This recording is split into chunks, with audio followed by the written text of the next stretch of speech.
बहनों, हमने पिछली कक्षा में है वो तृतीय पाठ पढ़ा था और हमारा तृतीय पाठ है वो है स्वावलंबन। स्वावलंबन का अर्थ बताया था मैंने, आत्मनिर्भरता है, हमें अपना काम स्वयं करना चाहिए। हमने इस पाठ में पढ़ा था कि श्रीकंठ और कृष्णमूर्ति हैं वो मित्र हैं। श्रीकंठ है वो एक धनिक परिवार से हैं और कृष्णमूर्ति हैं वो निर्धन कृषक परिवार से हैं।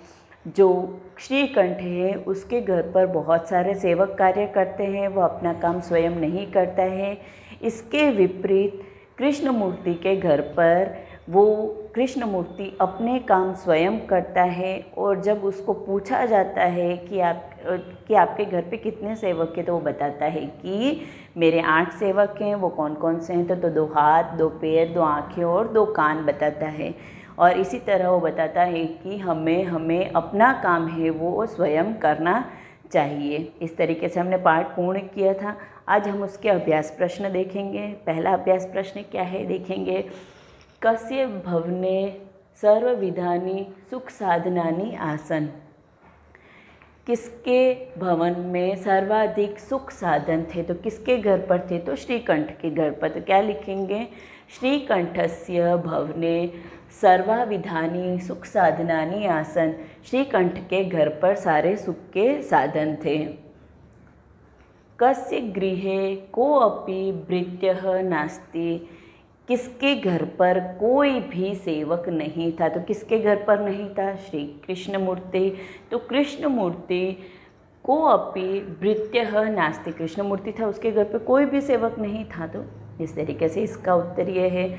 फिर है तीसरा, श्रीकंठस्य आतिथ्यम के अकुर्वन्। जो श्रीकंठ है उसका आतिथ्य अतिथि सत्कार किसने किया था तो श्रीकंठस्य आतिथ्यम कृष्णमूर्ति तस्य माता पिता च अकुर्वन्।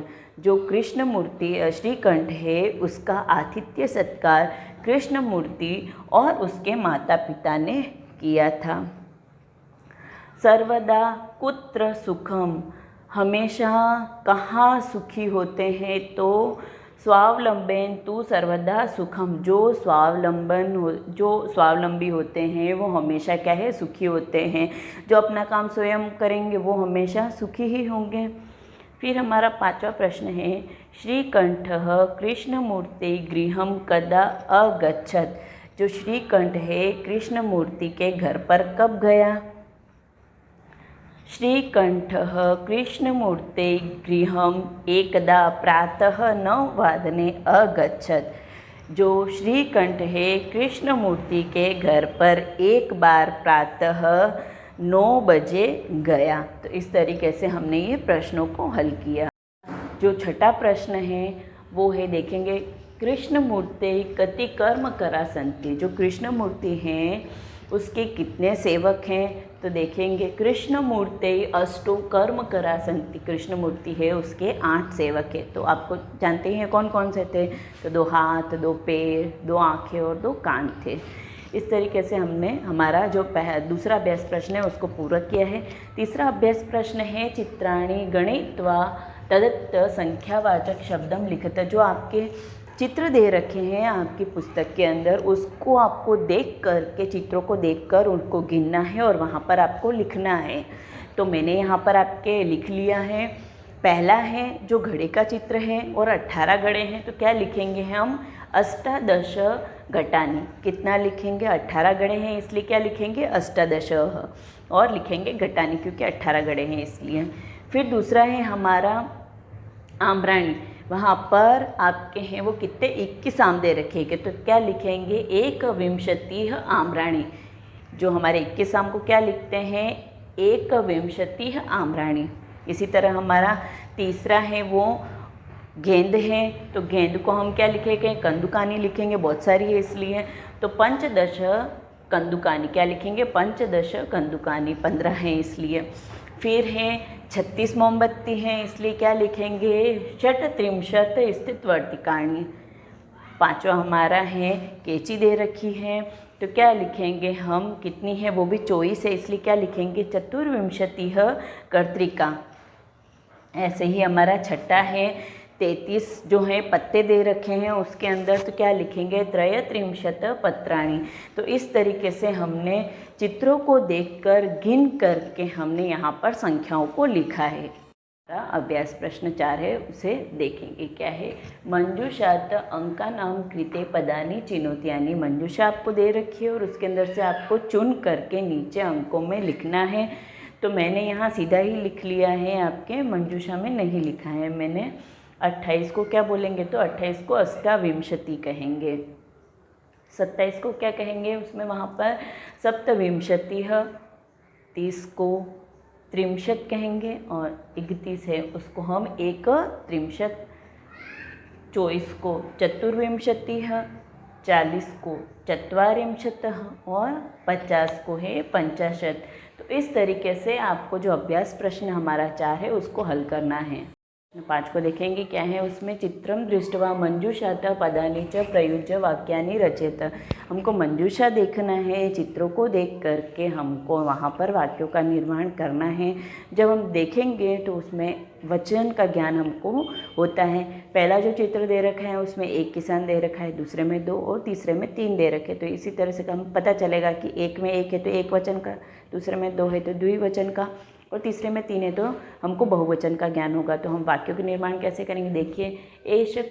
एषः कृषकः क्षेत्रम कृषते। यह किसान खेत पर कृषि करता है, तो एक किसान है इसीलिए। फिर एतौ कृषकौ खनन कार्यम कुरुतः।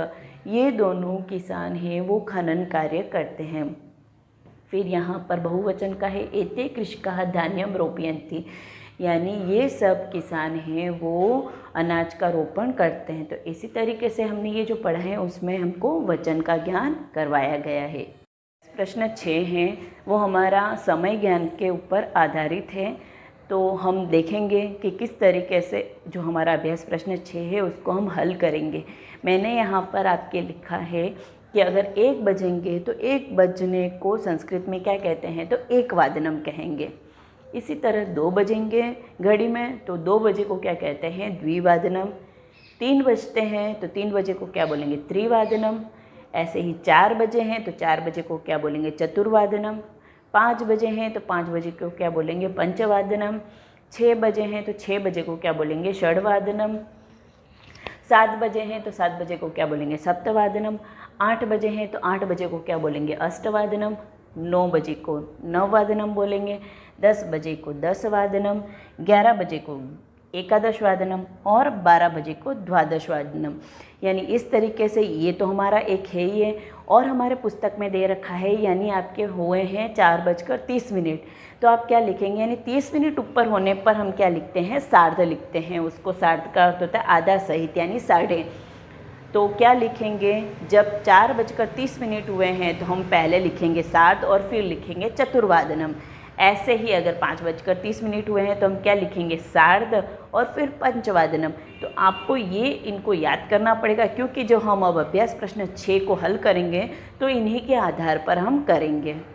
है उसको हम देखेंगे। मैंने आपको समय ज्ञान बता दिया है कि 1 बजे को क्या बोलते हैं, एक वादन। तो अब हमको इसी तरीके से यहाँ पर है जो हल करना है, क्या है, अधोलिखितान समयवाचकान अंकान पदेषु लिखत। आपको ये अंक दे रखे हैं और आपको समय का ज्ञान लिखना है, मैंने आपको बता दिया है। अब जो मैंने आपको बताया था 10 बजे को तो क्या बोलते हैं, 10 वादन हम, लेकिन अगर 30 मिनट ऊपर हुए हैं तो क्या लिखेंगे, उसके लिए हम सार्ध लिखेंगे। तो पहले हम सार्ध लिखेंगे और फिर क्या लिखेंगे, 10 वादनम। क्या हो जाएगा, सार्ध 10 वादनम। इसी तरीके से 7 बजे को क्या बोलते हैं, तो सप्तवादनम। 2:30 हुए हैं, अब 30 मिनट ऊपर हुए हैं इसलिए हम पहले क्या लिखेंगे, सार्ध लिखेंगे। फिर क्या हो जाएगा, द्विवादनम। इसी तरह 11 बजे को क्या बोलते हैं, तो एकादश वादनम। 4:30 हुए हैं, 4:30 हुए हैं, इसका मतलब पहले क्या आ जाएगा, सार्ध आ जाएगा और फिर उसके बाद हम क्या लिखेंगे, चतुर्वादनम लिखेंगे। इसी तरह 1:30 है, वही पहले हम सार्ध लिखेंगे और फिर क्या लिखेंगे, एक वादनम लिखेंगे। फिर है 5 बजे, 5 बजे को क्या बोलते हैं, पंचवादनम बोलते हैं। और जो 3:30 है वही 30 मिनट ऊपर हो गए तो क्या हो जाएगा, सार्ध हो जाएगा और त्रिवादनम हो जाएगा। तो क्या हो जाएगा, सार्ध त्रिवादनम। इसी तरीके से 9 बजे हैं तो 9 बजे को क्या बोलेंगे, नववादनम। और 12:30 हुए हैं, वही 30 मिनट ऊपर हुए हैं तो क्या हो जाएगा सार्ध, और फिर क्या लिखेंगे द्वादशवादनम। 8 बजे को क्या बोलते हैं अष्टवादनम, और 7:30 हुए हैं वही पहले हमारा सार्ध आ जाएगा और क्या हो जाएगा सप्तवादनम, यानी सार्ध सप्तवादनम। इस तरीके से हमने अभी जो हमारा अभ्यास प्रश्न है 6 समय ज्ञान का उसको हमने पढ़ा है। साथ है उसको देखेंगे हम, क्या है मंजूषात पदानी चित्वा रिक्त स्थानी पूर्यतः। आपको मंजूषा दे रखी है और उसमें उसके अंदर से आपको चुन करके रिक्त स्थानों में लिखना है। मैंने सीधे ही यहाँ पर लिख लिया है। पहला है षड ऋतवः भवन्ति, यहाँ पर आपके रिक्त स्थान है। यहाँ पर कितनी ऋतुएं होती है तो 6 होती है, इसलिए हमने क्या लिखा है यहाँ पर षड ऋतवः भवन्ति, यानी 6 ऋतुएं होती है।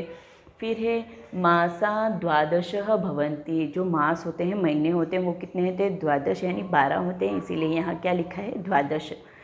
फिर है हमारा एकस्मिन् मासे 30 अथवा 31 दिवसा भवन्ति, यानी जो हमारे महीने में दिन होते हैं वो कितने होते हैं 30 या फिर क्या होते हैं 31 होते हैं। फिर है फरवरी मासे सामान्यतः 28 दिनानि भवन्ति, जो फरवरी का जो महीना है उसमें सामान्यतः 28 दिन होते हैं। फिर हमारा अंतिम है मम शरीरे 2 हस्तोस्त, यानी हमारे शरीर में कितने हाथ हैं तो 2 हाथ है। इस तरीके से हमारा जो अभ्यास प्रश्न हमने जो 7 है उसको क्या है हल किया है।